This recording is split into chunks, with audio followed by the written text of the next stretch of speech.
Ada 3 persamaan antara Salafi Wahabi, saudara-saudara kita dari kalangan Salafi Wahabi, dengan aliran baru yang bernama PWILS.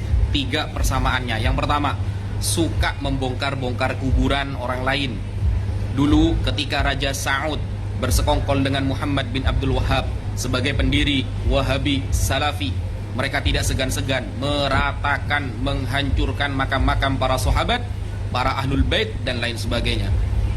Mereka mayoritas di Arab, lalu mereka membuat makar tersebut dengan alasan takut syirik lah, takut beginilah. Sekarang ada aliran baru yang mirip dengan itu, namanya PWILS.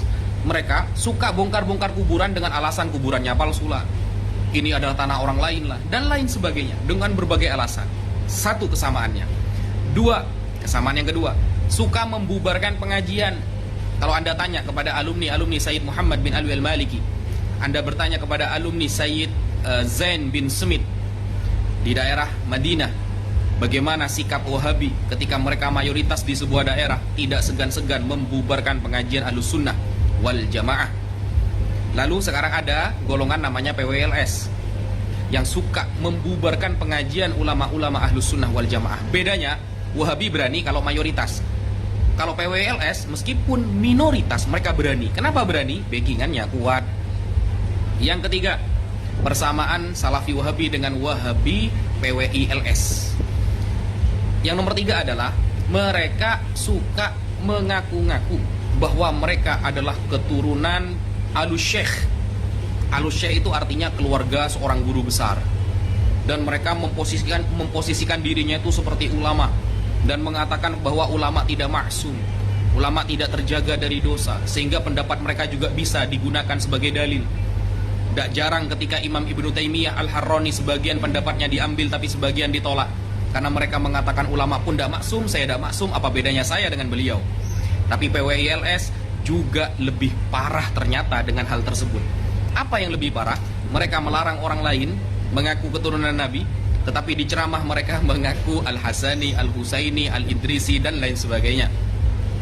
Orang lain dilarang mengatakan keturunan ini, tapi dirinya mengatakan saya adalah cucu Syekh Nawawi Banten, saya 2 pupu dengan Syekh Nawawi Banten dan lain sebagainya. Bahkan Wahabi tidak segan-segan menolak dan menentang pendapat ulama kelas kakap di dunia. Kalau PWLS lebih parah lagi. PWLS itu jauh lebih parah. Kenapa? Ulama sedunia ditolak, dirinya adalah mujtahid mutlaq. Ya, itu kira-kira persamaannya. Untuk persamaan-persamaan yang lain bisa di-follow, komen dan di-like dan share video saya ini. Akan ada episode selanjutnya. Bismillah. Begini teman-teman ya. Menanggapi video ini, maka saya katakan ya, negara Saudi, pemerintahan Saudi ya, zaman dulu ya, itu memang punya prinsip yang sangat bagus ya. Negara Saudi ini membubarkan segala bentuk perkumpulan-perkumpulan ya, yang tercium di situ adanya terorisme, yang tercium di situ adanya ritual bid'ah, yang tercium di situ adanya hal-hal kesyirikan, khurafat dan lain sebagainya. Itu 1.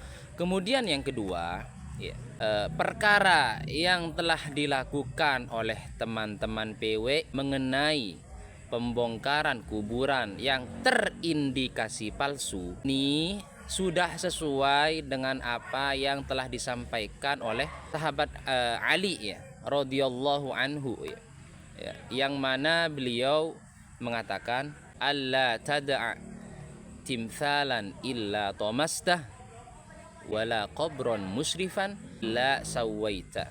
Janganlah engkau tinggalkan patung ya, makhluk bernyawa, dan janganlah kalian tinggalkan kuburan yang diagungkan, kuburan yang ditinggikan, kecuali engkau ratakan dan kembalikan ke asalnya. Kemudian yang nomor 3 kan, segala bentuk manipulasi ya, dan segala bentuk palsu ya, perkara palsu memang tidak bisa kita benarkan apapun jenis dan bentuknya ya kan.